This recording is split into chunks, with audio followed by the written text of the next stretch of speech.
সবাইকে আমন্ত্রণ জানাচ্ছি বিডি লাইভ 24 নিউজের প্রথমে শিরোনাম। ঢাকায় আকবরকে হত্যা, 11 জনের নামে মামলা, সাজ্জাদের ভাই ভাগিনা আটক, নাটোরে মাটি চাপা পড়ে শিশুর মৃত্যু, বিএনপির অফিস পোড়ানো মামলায় বরিশালের কাউন্সিলর গ্রেফতার। এতক্ষণ শুনছিলেন শিরোনাম, এখন বিস্তারিত।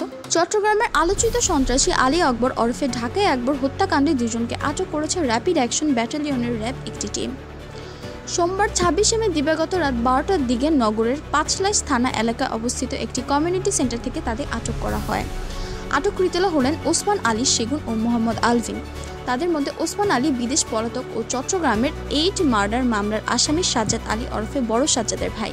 আলভিন তাদের ভাগিনা। আটকের বিষয়টি পুলিশ ও র্যাবের কোনো কর্মকর্তা আনুষ্ঠানিকভাবে স্বীকার করেনি, তবে র্যাবের এক কর্মকর্তা বিষয়টি প্রতিবেদককে নিশ্চিত করেছেন। জানা যায়, গত শুক্রবার 23 মে রাত 8টার দিকে নগরের পতেঙ্গা সমুদ্র সৈকত এলাকায় পশ্চিম পয়েন্টের 28 নম্বর দোকানের সামনে আড্ডারত অবস্থায় ঢাকায় আকবরকে গুলি করে দুর্বৃত্তরা। পরবর্তীতে রোববার 25 মে সকাল 8টার দিকে চট্টগ্রাম মেডিকেল কলেজ চমেক হাসপাতালের ইন্টেনসিভ কেয়ার ইউনিটে আইসিইউ চিকিৎসাধীন অবস্থায় তার মৃত্যু হয়। নাটোরের বড়াই গ্রামে মাটি চাপা পড়ে মোস্তাকিম নামের এক শিশুর মৃত্যু হয়েছে। আহত হয়েছে অপর এক শিশু। তাকে বড়াইগ্রাম উপজেলার স্বাস্থ্য কমপ্লেক্সে ভর্তি করা হয়েছে। সোমবার 26 মে দুপুরে উপজেলার খাকসা গ্রামে ওই ঘটনা ঘটে। নিহত মোস্তাকিম খাকসা গ্রামের জহুরুল ইসলামের ছেলে।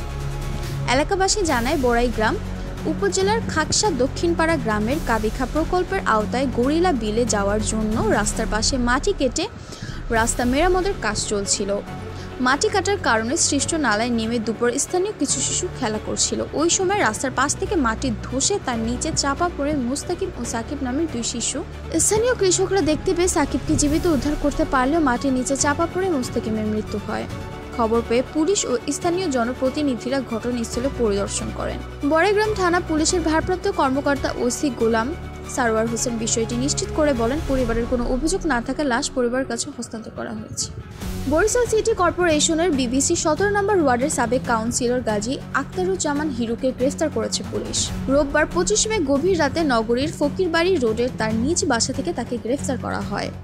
কোতোয়ালি মডেল থানার ভারপ্রাপ্ত কর্মকর্তা মিজানুর রহমান বিষয়টি নিশ্চিত করেছেন। তিনি বলেন, বৈষম্য বিরোধী ছাত্র জনতার আন্দোলনের সময় বরিশাল সদর রোডে অবস্থিত বিএনপির দলীয় কার্যালয়ের হামলা, ভাঙচুর ও অগ্নিসংযোগ করা হয়। এই ঘটনায় বরিশাল মহানগর বিএনপির সদস্য সচিব জিয়াউদ্দিন বাদী হয়ে একটি মামলা দায়ের করেন। সেই মামলার আসামি 17 নম্বর ওয়ার্ডের সাবেক কাউন্সিলর গাজী আখতারুজ্জামান হিরু।